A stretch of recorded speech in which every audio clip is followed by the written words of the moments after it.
Bagi teman-teman yang mempelajari psikologi, saya rasa pasti sudah sangat familiar dengan istilah perilaku prososial. Jadi, perilaku prososial itu dapat diartikan sebagai perbuatan yang dilakukan untuk memberi manfaat bagi pihak lain, baik individu maupun kelompok. Nah, manifestasi perilaku prososial pada umumnya adalah melalui perilaku menolong, berbagi, bekerja sama, dan menghibur orang lain. Tapi perilaku prososial tidak hanya terbatas di keempat perilaku tersebut.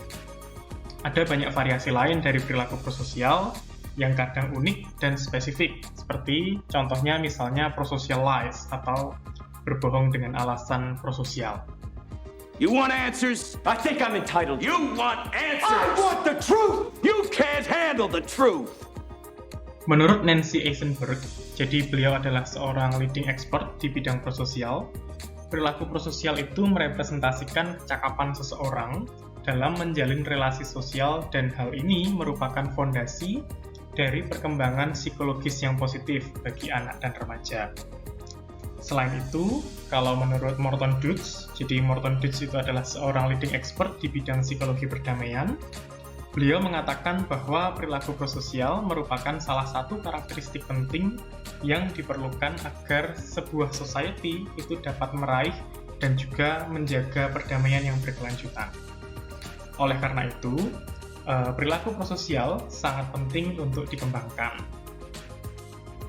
Meskipun perilaku prososial itu memberikan manfaat positif untuk orang lain, perilakunya tidak selalu ditujukan secara sengaja untuk memberi manfaat bagi orang lain. Jadi bisa dipahami ya teman-teman, tujuan dan manfaat itu bukan hal yang sama. Bisa saja suatu perilaku itu tujuannya baik, tapi tidak bermanfaat. Dan di sisi lain, juga bisa bahwa satu perilaku itu tujuannya tidak selalu baik, tapi memberikan manfaat. I'm here to help. If my help's not appreciated, lots of luck, gentlemen. Sehingga jangan menyamakan perilaku prososial dengan altruisme ya teman-teman. Keduanya itu berbeda. Kalau saya ibaratkan jadinya begini misalnya. Kalau seseorang itu dorongan altruistiknya tinggi, maka kemungkinan dia juga akan berperilaku secara prososial. Namun, orang yang prososial itu belum tentu perilakunya dilandasi oleh dorongan yang sifatnya altruistik. Nah, artinya apa? Artinya bahwa altruistik itu hanyalah satu dari sekian banyak motif atau tendensi yang melatar belakangi perilaku prososial. Menurut Gustavo Carlo dan koleganya, terdapat 6 dimensi motivasi yang melatar belakangi perilaku prososial seseorang. Keenamnya itu adalah altruistik, emotional, direct, anonymous, public, and compliant.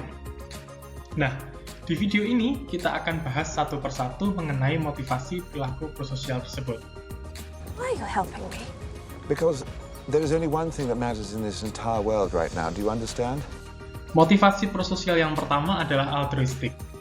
Jadi, motivasi altruistik atau membantu karena alasan altruistik adalah tendensi untuk menolong yang didorong oleh alasan kepedulian atas kesejahteraan orang lain.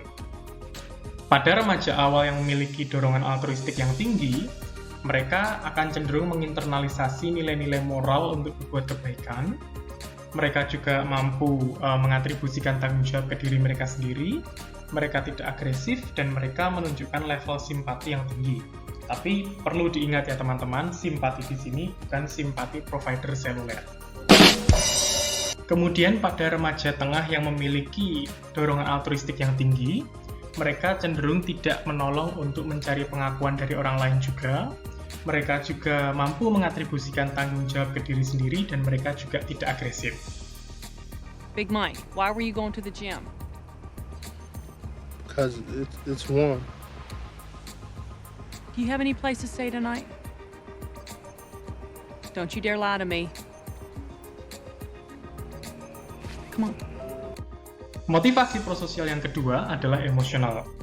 Jadi motivasi emosional atau membantu karena tergugah secara emosi adalah tendensi untuk menolong yang dipicu oleh emosi yang muncul terhadap suatu peristiwa. Pada remaja awal dengan tendensi emosional yang tinggi, mereka itu cenderung menginternalisasi nilai-nilai moral untuk berbuat kebaikan. mereka memiliki perspektif taking skills yang baik, mereka juga mampu memahami situasi yang dialami oleh orang lain, dan mereka juga mampu menunjukkan level simpati yang tinggi. Kemudian pada remaja tengah, dengan dorongan emosional yang tinggi, mereka akan menginternalisasi nilai-nilai moral untuk berbuat kebaikan juga. Selain itu, mereka juga mampu memahami situasi yang dialami orang lain, dan mereka juga mampu menunjukkan level simpati yang tinggi. Brian left me.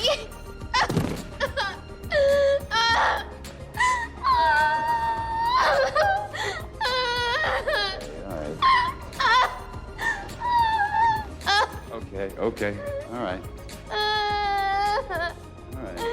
Motivasi prososial yang ketiga adalah dire.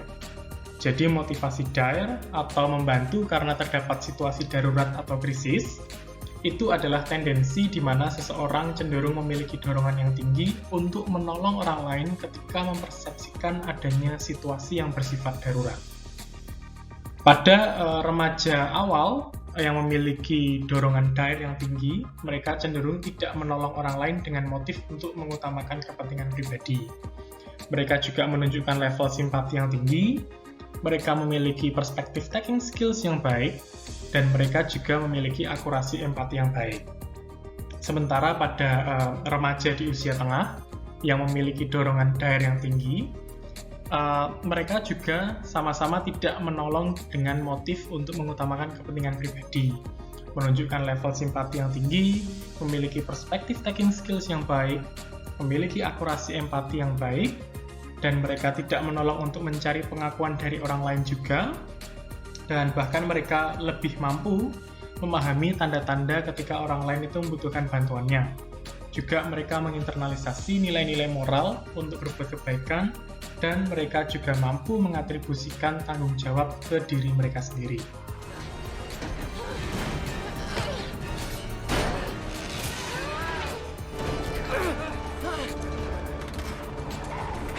Hold on. I got you. Motivasi prososial yang keempat adalah anonymous. Jadi motivasi anonymous atau membantu tanpa ingin diketahui orang lain adalah tendensi untuk menolong secara anonim atau tanpa diketahui oleh target yang ditolongnya. Pada remaja awal yang memiliki dorongan tinggi, di anonymous ini mereka cenderung memiliki akurasi empati yang baik. Sementara pada mereka yang berada di usia remaja tengah dan memiliki dorongan anonymous yang tinggi, mereka cenderung tidak menolong orang lain dengan motif untuk mengutamakan kepentingan pribadinya. Hey, you drop these. Go ahead, I got a plan to catch. Actually, try this one. It's been paying out.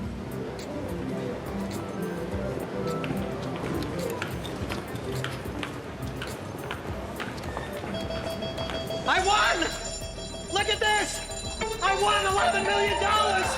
Motivasi prososial yang kelima adalah public.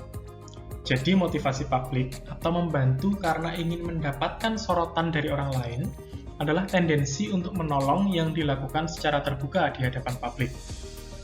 Pada mereka yang berada di usia remaja awal dan memiliki tendensi publik yang tinggi, mereka cenderung menolong demi mencari pengakuan dari orang lain.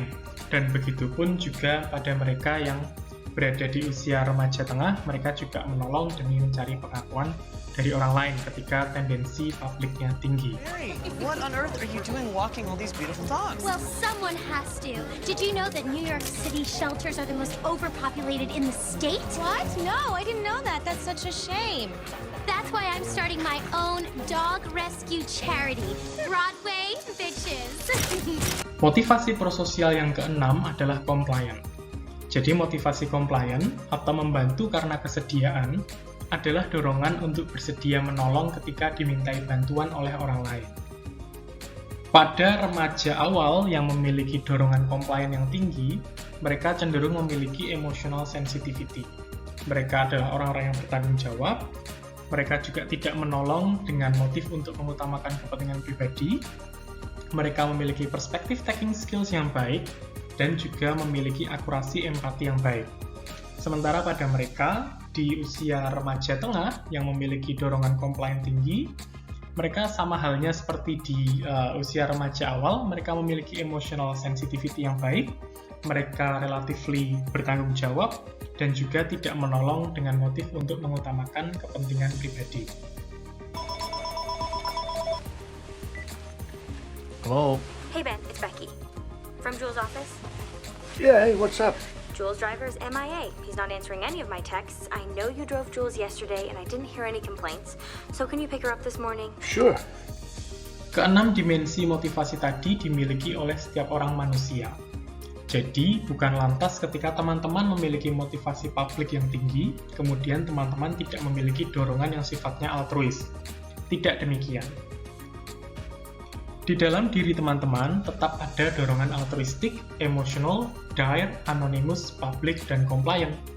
Hanya saja yang membedakan adalah kuat lemahnya dorongan dari masing-masing dimensi yang teman-teman miliki. Untuk memberikan ilustrasi yang lebih jelas, teman-teman bisa membayangkan motivasi prososial sebagai es krim dengan 6 varian rasa.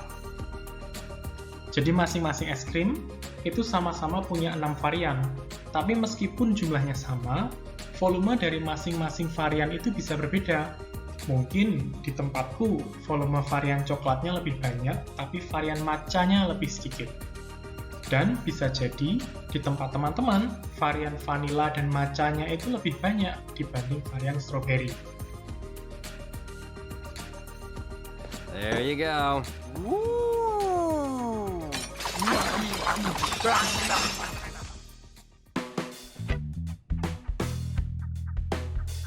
Dari video ini, sekarang teman-teman sudah mengetahui bahwa perilaku prososial dapat dilandasi oleh beragam dorongan. Mulai dari yang sifatnya altruistik, emosional, dire, anonymous, public, hingga compliant. Pertanyaannya sekarang, bagaimana ya kira-kira profil motivasi prososial di Indonesia? Apakah kira-kira berbeda polanya antara pada remaja awal, remaja akhir misalnya, dan juga mungkin pada dewasa awal? Jika berbeda, kira-kira seperti apa perbedaan polanya?